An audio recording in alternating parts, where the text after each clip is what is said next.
Então, na minha máquina aqui, eu tenho instalado o OpenFOAM 6. Então, eu vou mostrar tudo no OpenFOAM 6, mas dessas coisas que eu vou mostrar não vai fazer diferença alguma para o 7 ou para o 8. Para o 9, eu imagino que também não. Bom, então, sempre que a gente abrir o terminal, começar uma nova instância do terminal, para você acessar os comandos do OpenFOAM, você tem que começar digitando, aqui no meu caso, o F6, ou se for o 7, o F7. Se eu der o F6 aqui, eu já vou ter acesso a todos aqueles comandos que fazem parte do OpenFOAM. Por exemplo, só para mostrar que está funcionando, simpleFOAM -help.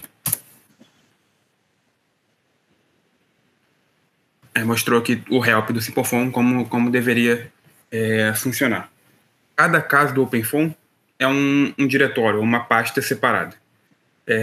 No caso, vocês vão ver, eu estou aqui inicialmente eu abri nesse diretório chamado OpenFOAM. No meu caso, Eduardo RD, que é o meu usuário 6, run. Esse diretório run, ele é um lugar típico, você não precisa, mas usualmente é onde você coloca todas as simulações que você for fazer. Então, se eu der um ls aqui, você vê que tem uma série de simulações que eu já fiz no passado que estão aqui. É um lugar puramente por motivos organizacionais onde você coloca as suas simulações. Não precisa, mas é o usual.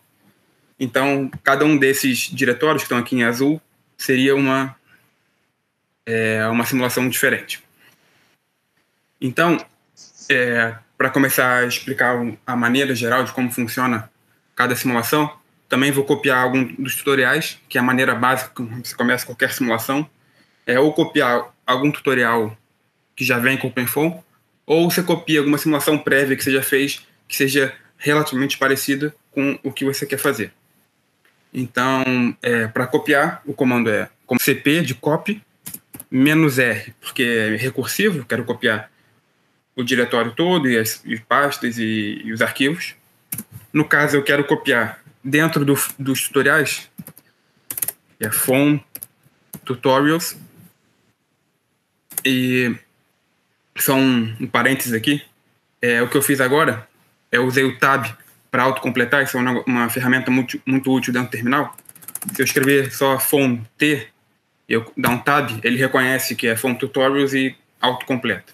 Então, essa é uma ferramenta que eu vou utilizar bastante e acelera muito o processo dos comandos. Então, dentro do FOAM tutorials, eu sei, se eu der tab 2 vezes, ele vai me colocar todos os arquivos e subdiretórios existentes. Então, por exemplo, aqui dentro do Incompressible, então eu posso colocar IN. Se eu der tab, ele já vai completar. Se eu der tab 2 vezes, ele vai mostrar todas as opções dentro do Incompressible. Tem essas várias aqui. Eu vou dar um exemplo agora primeiro do simpleFOAM. Se eu der tab 2 vezes de novo, vai mostrar todas as opções. E eu quero copiar esse PITS dele, que é um caso bem básico, que é um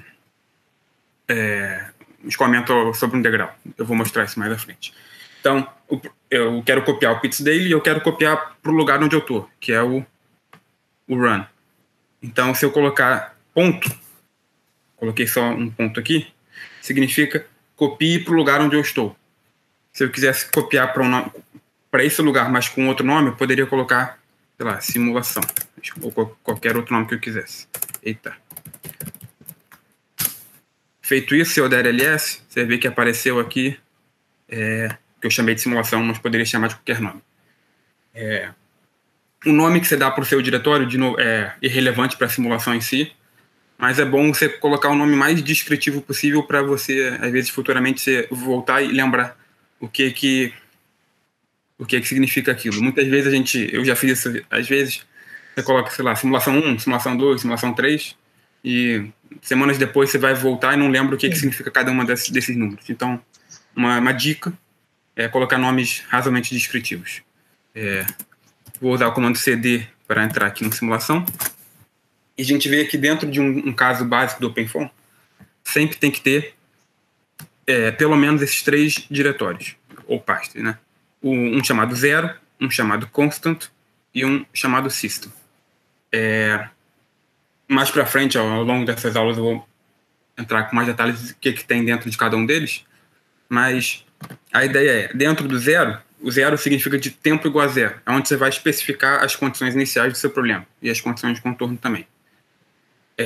Dentro do constant, como o nome já indica mais ou menos, onde você coloca algumas constantes e outras propriedades do seu problema. Por exemplo, viscosidade, massa específica, e outras coisas que podem ser relevantes para o seu caso. E, por fim, o system, que é onde você coloca configurações gerais da simulação. Tempo de simulação, as configurações da malha, que é o que a gente vai ver daqui a pouco, discretizações e várias outras propriedades globais da simulação, de como você está configurando. Só para mostrar, eu vou dar um ls aqui. Basicamente, o zero, ou qualquer que seja o valor numérico que você queira botar aí, são as faixas que contêm os momentos no tempo que você salvou. Não precisa necessariamente ser zero, você pode começar de um número arbitrário qualquer. Mas normalmente a gente põe como zero porque começa inteiro igual a zero. Constantes são as constantes físicas e system são as opções numéricas.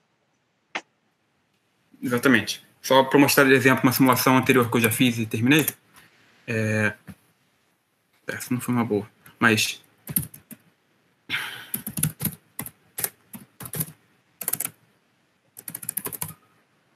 no final da simulação, em vez de ter só apenas zero, vai ter todos os outros tempos que você salvou. Nesse caso aqui tem 100, 200, 300, 400, 500. E que é, de fato, no fim da simulação, os dados para cada um desses time steps. E só para mostrar como os arquivos dentro do zero, aqui nesse caso tem um arquivo para cada uma das variáveis do problema. Tem os principais aqui, no caso, é P de pressão, U de velocidade, e esses outros aqui são de variáveis de modelagem turbulenta, que depois a gente vai comentar um pouco mais sobre isso. E então você precisa ter um desses arquivos para cada uma das variáveis do seu problema, quaisquer que elas sejam. E depois eu vou abrir um deles para mostrar a cara geral e como você modifica ele para especificar as condições. Dentro do constant, nesse caso que é um caso muito simples, tem só dois arquivos. Um arquivo chamado transport properties, que é as propriedades de transporte, nesse caso seria viscosidade. E também tem um turbulence properties, que é onde você coloca as propriedades de turbulência, se sua simulação é laminar ou não, se não for laminar, qual modelo de turbulência você está utilizando. E dentro do system, eu vou de novo depois entrar com mais detalhes nesses arquivos todos, mais especificamente. Agora só um panorama geral. Tem uma série de arquivos também dentro do system. O primeiro deles que aparece aqui é o block mesh dict. Tudo que termina com dict, tem vários aqui, no OpenFOAM, dict é de dictionary, que é onde você vai especificar os parâmetros do nome que vem antes. Então, o block mesh dict é onde você especifica os parâmetros do block mesh. O block mesh, por sua vez, é um dos geradores de malha que tem no OpenFOAM. É o gerador de malha mais simples que tem. Ele é feito para geometrias relativamente simples, que você pode descrever geometricamente, por exemplo, um cubo, um cilindro, uma esfera, coisas desse tipo. Tem o control dict, o Daniel abriu também, que é os parâmetros de controle, tempo de simulação, etc. Esses dois arquivos, FV, é de finite volume, volumes finitos. Então, aqui você especifica as discretizações, no FV schemes, e no FV solution, os métodos de solução, porque uma vez discretizada as equações diferenciais, você transformou em uma série de sistemas lineares. E você precisa resolver sistemas lineares com algum método dos N existentes. E é aqui dentro do FV Solutions que você especifica quais métodos de solução de sistema linear você vai implementar. E esses streamlines é um negócio menos importante. O que eu quero mostrar agora seria o básico do block mesh, ou seja, a maneira mais simples de gerar uma malha, que é o que você precisa de, a princípio, poder gerar uma simulação. Eu vou, nas minhas apresentações aqui, eu vou usar um editor de texto de terminal, porque para mim, eu sou mais familiarizado com ele, para mim funciona bem, mas vocês que não têm essa familiaridade podem usar qualquer outro editor de texto, Notepad++, outro editor de programação, o que vocês se sentirem mais confortáveis, não faz diferença nenhuma. Vou abrir aqui o BlockMeshDict, com esse NVim é o nome do editor de texto que eu vou usar, mas, de novo, usem o que vocês preferirem. Tá. System BlockMeshDict. E essa é a cara geral de qualquer arquivo do OpenFOAM. Sempre começa com um header aqui em cima, né, um cabeçalho, que ele precisa ter para o OpenFOAM identificar se... Mas, como eu disse, você nunca escreve esse arquivo do zero. Na prática, o que você faz é pegar um arquivo que você já usou anteriormente, ou algum tutorial, e modifica para o seu novo caso. Você nunca vai escrever isso do zero. Então, todo arquivo da OpenFOAM começa com um header desse tipo, que a gente não vai mexer, vai só copiar de casos anteriores. E depois tem tudo em modo texto, as especificações de cada um dos arquivos, dependendo da situação. Dito isso, vamos começar agora a mostrar, fazer de fato uma malha. Vou começar com a geometria mais simples possível, um cubo, para mostrar qual seria o processo de gerar uma malha de um cubo com o BlockMesh. Eu vou abrir aqui uma imagem só para auxiliar a gente. No caso aqui eu preparei uma imagem.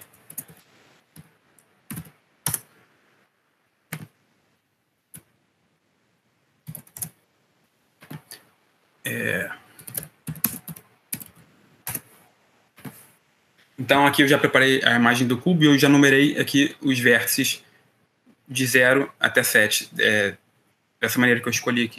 Então, quando eu estiver fazendo o BlockMeshDict, vou aqui em ordem. O primeiro parâmetro que a gente tem que especificar é esse convert to meters. O que significa isso? O OpenFOAM, para todas as variáveis, ele sempre usa unidade do sistema SI, para comprimento, no caso, metro. Mas a sua malha, por exemplo, você pode ter os dados em centímetro, milímetro, polegada, qualquer outra coisa. Então, se você quiser converter para metro, você coloca esse convert to meters aqui, que seria o fator de conversão. Nesse caso, como está 0.001, significa que os valores que eu vou colocar embaixo seriam em milímetros. Então, ele está multiplicando por 0.001 para chegar a metro. Se eu quisesse colocar em metro, por exemplo, colocaria aqui 1. Isso, tanto faz. Depois disso, a primeira coisa que a gente tem que fazer, depois desse convert to meters, é colocar as coordenadas dos vértices da sua geometria. Vou apagar esse daqui que estava antes, que não faz diferença para a gente, e vou pegar essa imagem aqui de referência do cubo. Os vértices, você pode ordenar eles em qualquer ordem que você quiser, mas você tem que depois se referir a eles na mesma ordem que você colocou nessa lista. Então, vou começar fazendo um cubo de lado 1, posso escolher a origem onde eu quiser, vou, por exemplo, escolher a origem aqui atrás, nesse ponto 0. Poderia colocar no centro do cubo ou qualquer outro lugar, mas minha escolha vai ser a origem nesse canto inferior esquerdo aqui. Então, para colocar as coordenadas, coloco uma lista de 3 valores, né, 3D, separadas por espaço, então 0, 0, 0. Significa que o meu primeiro vértice está na coordenada 0, 0, 0. Um detalhe também do OpenFOAM, como ele é escrito em C, na raiz C++, a questão de espaços aqui é irrelevante, é só para organizar. Eu poderia colocar quantos espaços eu quisesse aqui, o próximo ponto eu posso colocar na mesma linha, posso colocar na linha de baixo. Geralmente a gente coloca de maneira que fique claro visualmente, mas, de novo, isso não vai afetar em nada o resultado final. Poderia também essa indentação aqui não precisa, etc. Então, pronto, próximo ponto, no meu caso eu escolhi o ponto 1 aqui, poderia, de novo, colocar em qualquer ordem que eu quisesse, desde que depois eu me referisse a eles na ordem correta. Então eu vou colocar aqui que 1 na direção X e 0 no resto. 1, 0, 0, 0. E posso colocar, se eu quiser, o comentário aqui 1, para eu lembrar que é o ponto 1. Depois, vou colocar esse superior aqui, o ponto 2. 1, 0. Vou agora mais rápido, ponto 3, esse daqui, que é 0 em X, 1 em Y e 0 em Z.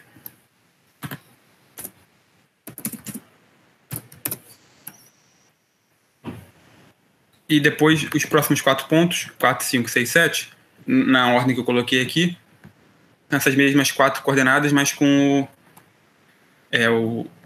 a direção Z deslocada aqui de 1. Então, Vou só copiar isso daqui para ser mais rápido. Trocar aqui tudo para um. Deixa eu apagar esses comentários aqui. Que não...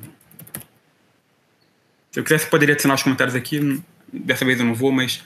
Então, o que eu fiz até agora foi pegar as 8 coordenadas aqui, coloquei numa ordem que eu escolhi, uma ordem que faz sentido, mas poderia ser uma ordem arbitrária, e numerei elas de 0 até 7. Então, feito isso, eu já defini todos os vértices da minha geometria, que é uma geometria bem simples. Deixa eu apagar essas coisas aqui que a gente não vai precisar. Depois de você fazer os vértices, você vai declarar os blocos do seu problema. O block mesh, o nome block vem por causa disso, é porque você constrói uma série de blocos e você vai conectando esses blocos, mais ou menos como Lego, talvez seja uma boa analogia, para formar a sua geometria total. Nesse caso, como é só um cubo, é um bloco único. Mais para frente eu vou mostrar uma geometria de um degrau, que é um pouquinho mais complicada, que vai ser mais de um bloco. Então, dentro do bloco, deixa eu apagar aqui, você vai especificar aqui dentro desse parênteses do bloco, onde você vai especificar os seus blocos. Tá? Para especificar os blocos, tem alguns tipos de blocos diferentes, mas a gente vai trabalhar com blocos hexaédricos. Então você precisa começar primeiro hex, e depois você vai colocar os vértices que compõem o seu bloco, mas numa ordem específica. Em particular, deixa eu abrir uma outra imagem aqui para auxiliar a gente.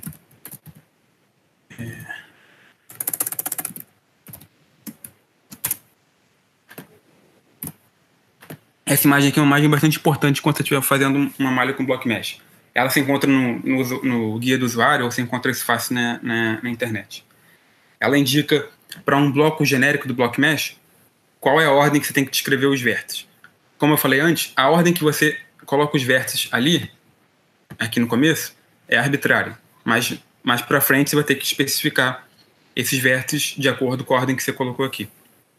Então, como funciona essa imagem? Os vértices que estão numerados de 0, 1, 2, 3, 4, 5, 6, 7. Então você tem que seguir sempre essa ordem. Começando aqui no plano de trás, nesse caso x3, eu vou alinhar com a minha direção z. x1 com a minha direção x e x2 com a minha direção y. Então eu vou começar especificando os vértices no plano xy. Então 0, 1, 2, 3, nessa ordem, fazendo um loop, vamos dizer assim. Depois você especifica os pontos equivalentes no plano deslocado em Z. Então 4, 5, 6, 7. Nesse caso, do jeito que eu numerei nessa outra imagem daqui, vai ficar na ordem mais simples possível, que vai ser a ordem 0, 1, 2, 3, 4, 5, 6, 7.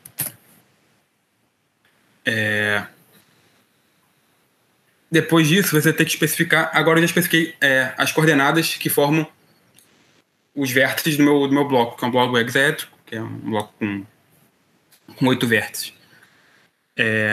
Depois disso, tem que especificar o número de células em cada das 3 direções que a gente tem. Eu vou, por exemplo, colocar com 10 células na direção X, 20 na Y e 30 na Z, só para ficar diferente. Então, eu vou pegar esse meu cubo que eu especifiquei aqui, dividir ele em 10 partes iguais nessa direção, dividir ele em 20 na direção X2 e em 30 na direção XZ, ou qualquer outro valor que eu queira. Depois disso, você vai ter que especificar uma coisa que é o grading, que por enquanto eu vou colocar de uma maneira simples, depois eu explico como ele funciona.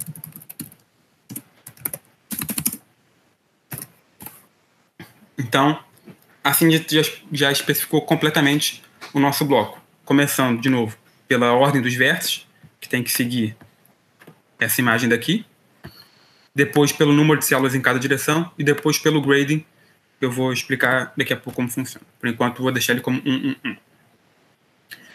Nesse caso, a gente só tem um bloco só, então já terminou os blocos. Utilizá-lo quando você tiver uma aresta que não for retilínea. Por exemplo, nessa imagem aqui, essa aresta 9, ela não é retilínea. Se esse fosse o nosso caso, você teria que especificar aqui qual vai ser o comportamento dela. A gente vai ver isso mais pra frente também. Por enquanto, a gente está só no cubo, que é tudo retilíneo, Então eu vou deixar aqui o edges vazio mesmo, porque o OpenFOAM entende que todas as arestas são retilíneas. Por fim, depois do edges, a gente vai ter que especificar os contornos da sua geometria. Como funcionam os contornos? Você tem que dar nome para cada dos contornos, porque mais para frente, quando a gente for especificar as condições de contorno, você vai ter que pegar os nomes que você especificou aqui no Block Mesh e dizer o contorno X, eu quero uma condição de contorno de velocidade constante, por exemplo, e assim para todos os contornos do seu problema.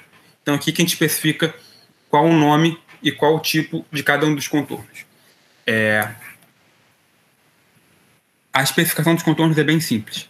Começa primeiro aqui dentro de boundary, você começa com o nome que você deu para o contorno. Pode ser qualquer nome, mas o nome em geral é ideal que seja indicativo do que ele representa na sua geometria. Vou deixar esse aqui como inlet. Depois dentro aqui você especifica o tipo de contorno. Tem uma série de tipos. Os principais é o patch. Esse patch é um tipo genérico que é basicamente para regiões que seja de entrada ou saída de fluido, onde você vai ter fluxo de fluido passando por esse patch. Então aqui vai estar o type patch e depois você vai especificar quais faces da sua geometria compõem esse contorno. Então vamos voltar essa imagem aqui. Vamos supor que essa face aqui à esquerda é o meu inlet. Então como eu vou especificar a face aqui dentro? Eu vou pegar os vértices que compõem essa face, nesse caso aqui seria o 0, 4, 7, 3, e aqui a gente tem que ter o cuidado que você tem que colocar eles numa ordem tal que, pela regra da mão direita, você esteja apontando para fora do seu domínio. Então aqui seria 0, 4, 7, 3. Ou, isso tanto faz, 4, 7, 3, 0, ou qualquer uma dessas permutações. Não importa onde você começa, mas o que é essencial, senão vai dar erro, é que esteja apontando para fora pela regra da mão direita. Então, como eu falei, se eu quisesse mudar aqui, seria 0, 4, 7, 3. Seguindo essa imagem daqui. Vamos supor agora que nessa minha geometria, essas 4 faces aqui laterais, né, de baixo, a de cima, essa da frente e essa de trás, sejam todas de parede. Vou dar um exemplo. Então, eu poderia colocar aqui, mudar o nome desse contorno para walls. Tem um tipo de contorno que é específico para parede, chamado de, naturalmente, wall. E depois eu vou colocar aqui a lista de todas as faces que compõem o meu wall, lembrando sempre da regra da mão direita. Então, nesse caso, eu vou começar aqui pela face da frente. Seria 4, 5, 6, 7. 4, 5, 6, 7. Depois, de novo, a ordem das faces não tanto faz, mas vou seguir essa ordem aqui. Depois eu vou pegar a do topo. 7, 6, 2, 3. 7, 6, 2, 3. Depois a do fundo, pela regra da mão direita. 0, 3, 2, 1. 0, 3, 2, 1. E por fim, essa aqui inferior. 0, 1, 5, 4. 0, 1, 5, 4. Especifiquei todas as faces do meu contorno. E vamos, por fim, colocar essa face que falta aqui. Vou chamá-la de outlet, por exemplo. Vou colocar ela do tipo patch também, né? Que é uma face onde tem fluxo. E vou colocar aqui para essa imagem 1, 2, 6, 5. 1, 2, 6, 5. Isso aqui eu vou apagar, a gente não vai precisar de mais nenhum contorno, a gente já especificou todos os contornos. Feito isso, terminei de especificar meu block mesh. A gente já é capaz agora de gerar essa malha. Eu vou apagar esse 0 aqui, a gente não vai precisar dele, e ele vai dar um erro, porque ele vai reclamar que minha malha não bate com a malha que ele está ali feito. Então, especifiquei o block mesh. Minha malha já foi criada? Ainda não. O que a gente precisa fazer é rodar o executável block mesh. Para isso basta colocar o nome block mesh. E ele deu algum erro aqui. E até é bom a gente ver quando dá erro, que ele significa... Ele dá umas mensagens bem bem explicativo muitas vezes. É que ele fala you define primitive entry dentro de blocks, ele fala até a linha que começa. Talvez eu não tenha fechado alguma coisa. Vamos ver.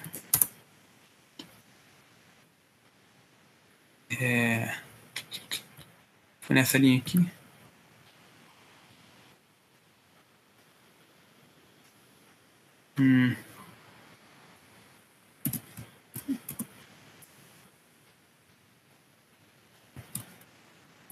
Peraí.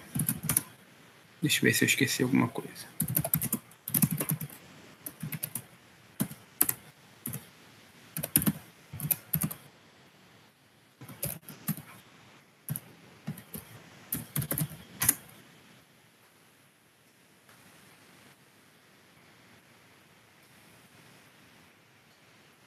Ah, tá. Acho que ele reclama que eu não coloquei um espaço aqui depois do Simple Grading. Vamos ver se é isso. Vou rodar o Block Mesh de novo. Isso, bom. Eu achei que aquele espaço não fez diferença, mas faz. Precisa colocar um espaço entre o Simple Grading. Então a gente vai ver aqui que ele não deu nenhum erro. E ele até dá algumas informações interessantes aqui nesse output. Por exemplo, aqui no final ele coloca os patches que eu criei, quantas células tem em cada direção, número total de células, nesse caso 6.000, número total de faces, etc. Feito isso, para a gente visualizar a malha que a gente acabou de criar, a gente abre no ParaView com o comando paraFOAM. O paraFOAM é porque o ParaView é um software que não faz parte do OpenFOAM, é um software genérico de visualização de dados. Ele lê uma série de tipos de dados diferentes para diversas coisas. Então, quando você abre ele com o comando paraFOAM, é para você indicar para ele que você está abrindo um arquivo do OpenFOAM. E eu ainda vou colocar aqui no final esse e-comercial, que é para fazer com que ele rode em background. Se eu chamar o paraFOAM sem o e-comercial, vocês vão ver que vai abrir o ParaView daqui a pouco. Está um pouco lento porque eu estou compartilhando minha tela, costuma ser mais rápido. Mas vocês podem ver que se eu não consigo mais digitar nada aqui. O terminal está preso, vamos dizer assim. Vou cancelar aqui com Ctrl C e rodar ele com o e-comercial no final, só para a gente mostrar como seria. Eu poderia continuar dando outros comandos aqui. Então, o e-comercial é para você mandar ele rodar em background. Vamos esperar agora abrir. De novo, só está demorando assim porque meu computador está meio lento por causa da compartilhação de tela.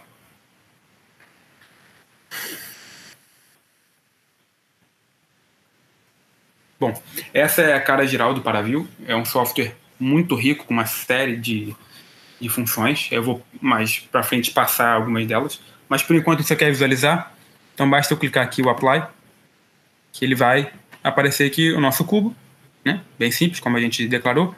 E se eu trocar aqui em cima de Surface para Surface with Edges, eu posso ver as células certinhas. Se a gente lembrar, eu coloquei 30 células na direção Z, 20 na direção Y e 10 na direção X. Então, de fato, está aqui coerente com o que a gente especificou lá no Block Mesh.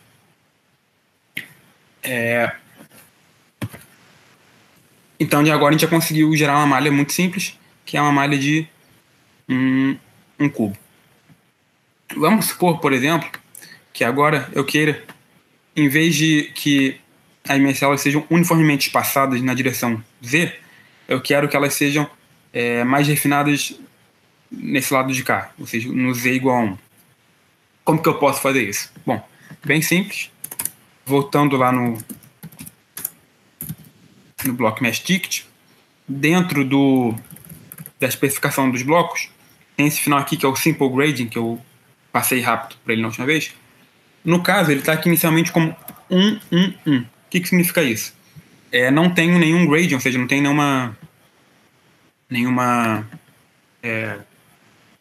nenhum refinamento nas três direções. Vamos supor, de novo, que eu queira, na direção Z, ter um refino. Então, eu posso mudar aqui, em vez de 1, para 2. O que significa esse 2? Significa que a minha última célula na direção Z vai ser 2 vezes maior do que a minha primeira célula. E as células intermediárias vão estar numa PG. Então, modifiquei aqui, até botar 4 para ficar mais visível. Poderia colocar qualquer valor. Vou salvar aqui, como eu mudei lá o block mesh, eu preciso rodar como eu mudei o block mesh dict, eu tenho que rodar o block mesh de novo para a malha ser gerada novamente. Então, block mesh, gerou a malha, abro o paraview.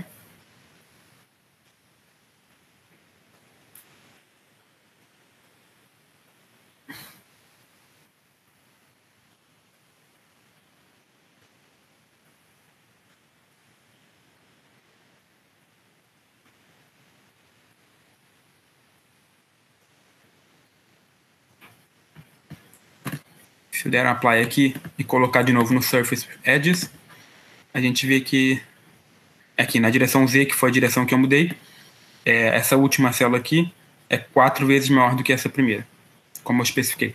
Se por acaso eu quisesse refinar do outro lado, eu poderia, em vez de colocar um número maior que 1, eu colocaria um número menor que 1. Por exemplo, se eu quisesse o inverso, eu colocaria 0,25. Significaria que a célula daqui é 1/4 do tamanho da primeira. Então, vou mostrar isso também, só para ficar completo.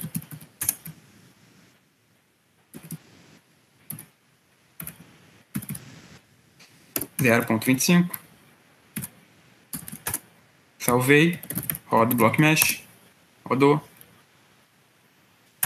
abro o paraview.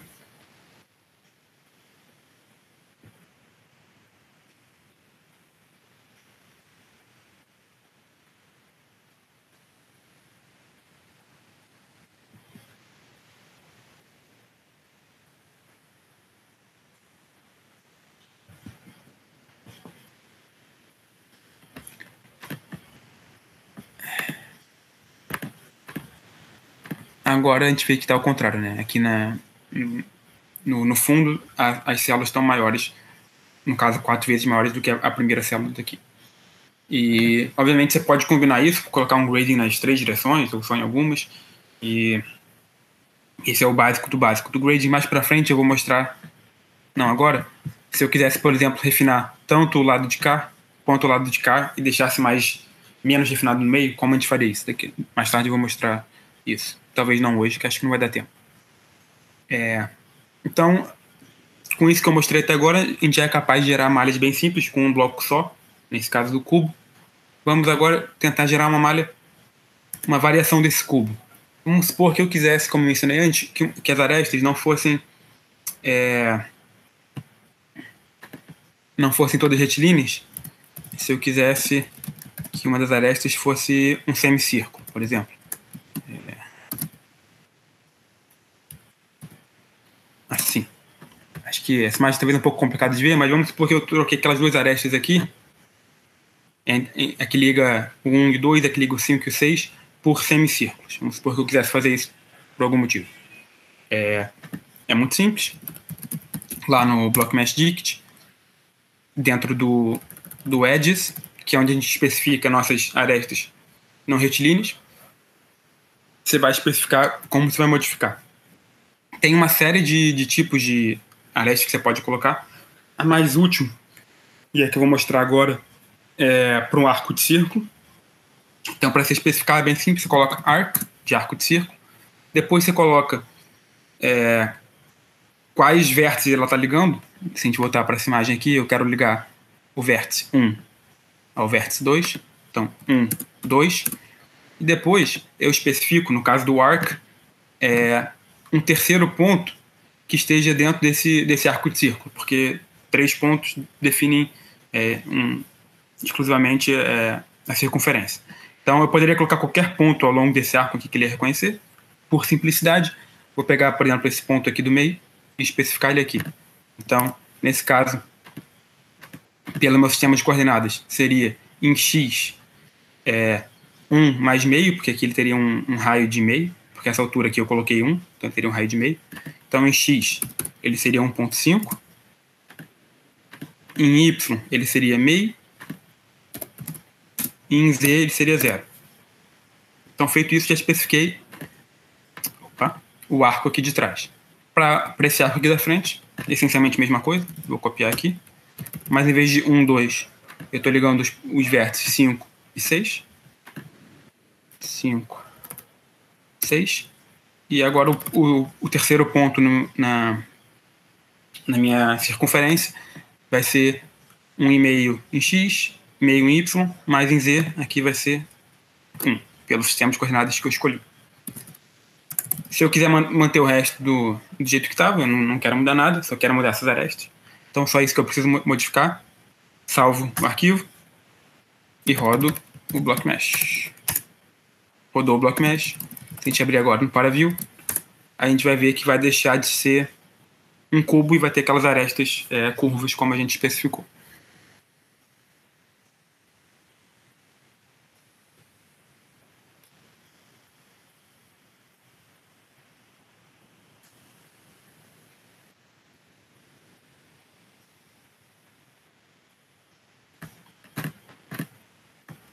Aqui a gente vê claramente que está do jeito que a gente queria.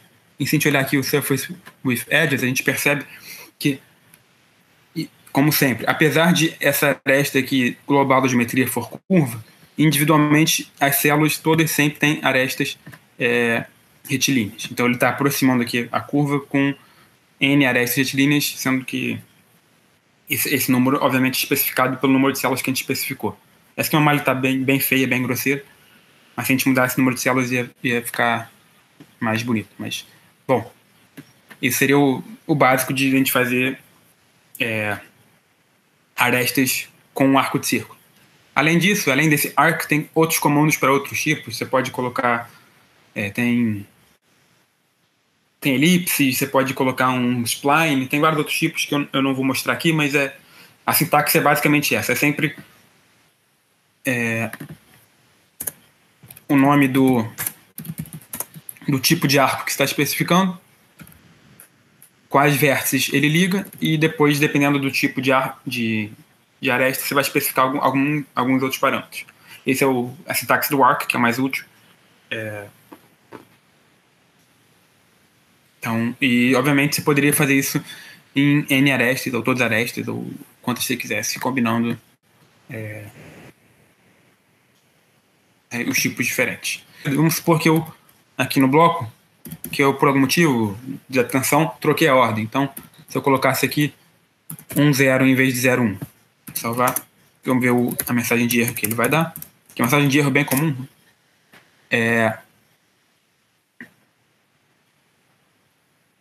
Nesse caso ele deu aqui, ele reclama que a face 0 ele não tem nenhum neighboring cell. Então ele sempre avisa aqui algum tipo de erro que ele pode dar. Muitas vezes ele é até bastante esclarecedor, especificando onde a gente errou e onde a gente tem que consertar.